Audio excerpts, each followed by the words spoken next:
All right, welcome back. I hope you had a good Thanksgiving break. It feels weird. I'm recording this way before Thanksgiving, but I'm just pretending that it's now. So anyway, hope you had a good break. What we're going to do this week is we're going to do plant structure and organization part one. So I mentioned this in the last video if you watched it last week. The final that we have is not comprehensive. It's just a regular 100 question, or no, sorry, 100 point test. It's not going to be 100 questions. Regular 100-point test, and it's just on plant structure and organization. So we're going to do part one this week. We're going to do part two next week, and then it's finals. We're really close to being done, guys.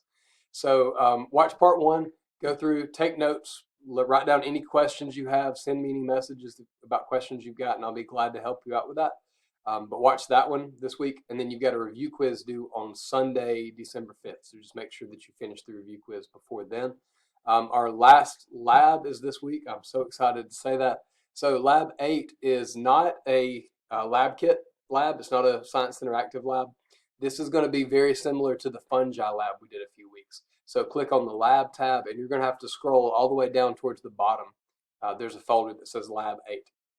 Read through the review section. There's a review document that talks about some of the stuff we're going to mention in class, and then go through, answer the worksheet questions. When you get to the visual identification, you're going to have that document that's got all the pictures just with numbers that lets you know what you need to answer. There's also a PowerPoint guide that has all of those structures named for you and labeled for you. So what you do, and if you did the fungi, you know how this works. Have your document with all of the numbers, pull up the PowerPoint with the answers, and then use that to figure out what number one is, number two, number three. And you're going to go through and type that all out in the worksheet.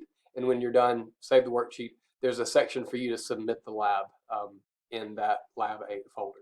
All right. If you have any questions about that, let me know. Or, I know some people actually skipped the fungi lab. You can go back. There's a video in the fungi lab, in that Lab 5 folder, that tells you how to do that lab, and that's the same instructions you're going to have for this one.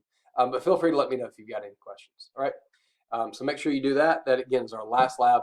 The other things we have, so the Monday we get back, November 29th, like this Monday, is the deadline to withdraw from any of your classes. So if you got a question about your grade, send me a message, or if it's during my office hours, feel free to call. I know I'm giving some makeups that day, but if I'm in my office, I'll be glad to pick up the phone and answer any questions that you have. Because like I said, after Monday, if you haven't withdrawn from your classes, you're in there and you'll get whatever grade you finish up with. So just check and make sure you're in good shape before that deadline passes. There also is a end of semester quiz or survey. So go to the quizzes tab, and at the very bottom, it'll say end of semester survey. This is just a chance for you to give me some feedback about the class, and I'll make that worth 5 bonus points. This is not, the college will send you a survey, so fill that one out too, but this one is just for me to get some information about how helpful you thought the different parts of this class were. All right. Finally, last thing, and I don't know that this actually applies to anybody, but if you have missed an exam earlier in the semester, the makeup exam is scheduled for December 6th and 7th, so Monday and Tuesday.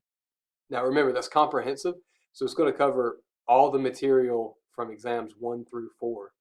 So it's a lot to study and prepare for. But if you have missed an exam earlier in the semester, you can take that makeup exam, and your grade on that will take the place of the 0 that you currently have. If you have not missed an exam, don't take this one. You need to spend that time preparing for the final, study and prepare. That's the much better investment in your time, is to do that. All right. If you need any help, if you have any questions, let me know, and I will talk to you later.